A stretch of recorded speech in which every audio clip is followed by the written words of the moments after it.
काल काल से जगन्नाथ महाप्रभु की रथ यात्रा की बाहुड़ा यात्रा के पश्चात भगवान श्री जगन्नाथ महाप्रभु बाहुड़ा यात्रा में आने के बाद दूसरी दिन भगवान श्री सिंह दरवाज में रथत्रय में चतुर्धा मूर्ति विराजमान होते थे।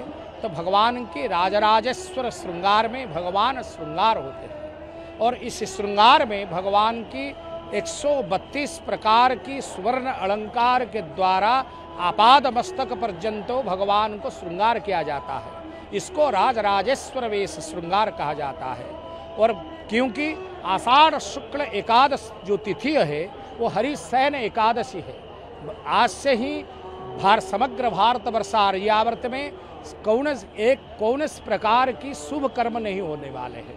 व्रत विवाह गृह प्रतिष्ठा आदि कौन से शुभ कर्म निषेध हो। चतुर्मास्या व्रत की अयमारंभ होता है। साधु संत सन्यासी वैष्णव गण ने चतुर्मास्या व्रत भी करते हैं। और भगवान श्री जगन्नाथ महाप्रभु की आज पवित्र आषाढ़ शुक्ल एकादश तिथियों में ये सुवर्ण अलंकार महाप्रभु के गुप्त भंडार घर में जो सब अलंकार है इससे निकाल करके श्री पैर, श्री भुज, मुकुट, किरीट, कुंडल, चंद्र, सूर्य ऐसे 132 प्रकार की अलंकार भगवान श्रृंगार होकर के अगणित भक्त लोगों को दर्शन देते हैं।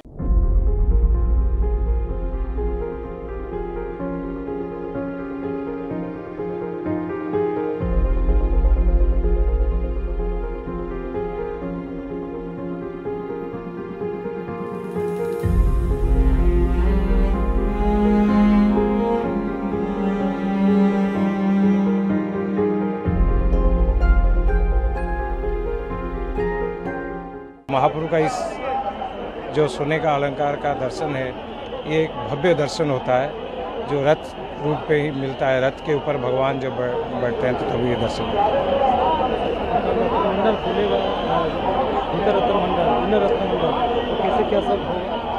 देखिए रत्न भंडार का ऑलरेडी तो खुल गया है रत्न भंडार, क्योंकि मेजर पार्ट जो है वो रिपेयरिंग का पार्ट था। क्योंकि रिपेयरिंग पार्ट जो स्ट्रक्चरल प्रॉब्लम था जिसको लेकर हमने भी लेटर्स दिया था जो लास्ट ईयर, क्योंकि मेजर ये था कि 2018 के रिपोर्ट में ये क्लियर था कि मंदिर के अंदर जो रत्न भंडार है उसमें काफ़ी जगह पे सीपेज है और कुछ जगह पे पत्थर गिरा हुआ है, ये सब प्रॉब्लम्स है। तो सरकार ने इसको एक स्ट्रांगली डिसीजन लिया है कि रत्न भंडार खोल के इमीडिएटली रिपेयरिंग किया जाएगा। जो उसके लिए जो SOP बनाया गया है वो SOP के हिसाब से कल फिर जो सामान है उसको शिफ्ट किया जाएगा और इमीडिएटली ASI को दिया जाएगा रिपेयरिंग करने के लिए।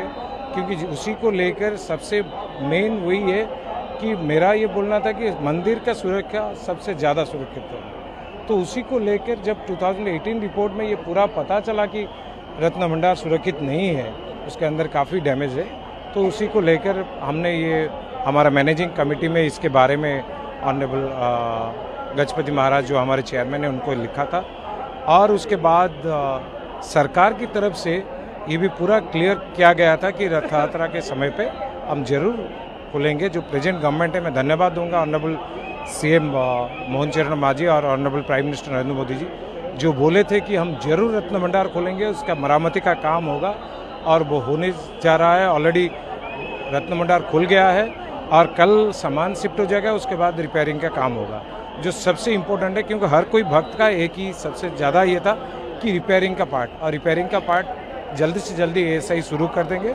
और ये जो टेम्पररी रत्न भंडार में अभी शिफ्ट होगा उसके बाद फिर वो रत्न भंडार में आइडेंटिफाई होगा जो भगवान जगन्नाथ जी का जो रत्न आभूषण है। और मेरा ये सोचना है, बचपन से हम लोग सुनते आ रहे हैं, महाप्रभु जगन्नाथ जी का जो आभूषण है, जो सोने का अलंकार है, वो जब आइडेंटिफाई होगा सारा विश्व चकित हो जाएगा कि जो जगत के नाथ है जगन्नाथ, उनके पास क्या क्या सामान है।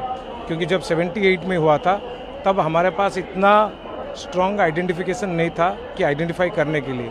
अभी सरकार की तरफ से इतना अच्छा SOP बनाया गया है, रिजर्व बैंक को भी इंक्लूडिंग किया गया है, तो प्रॉपर्ली जब इसका आइडेंटिफिकेशन होगा तो ये जरूर एक बहुत बड़ा मैसेज जाएगा थ्रू आउट वर्ल्ड के लिए।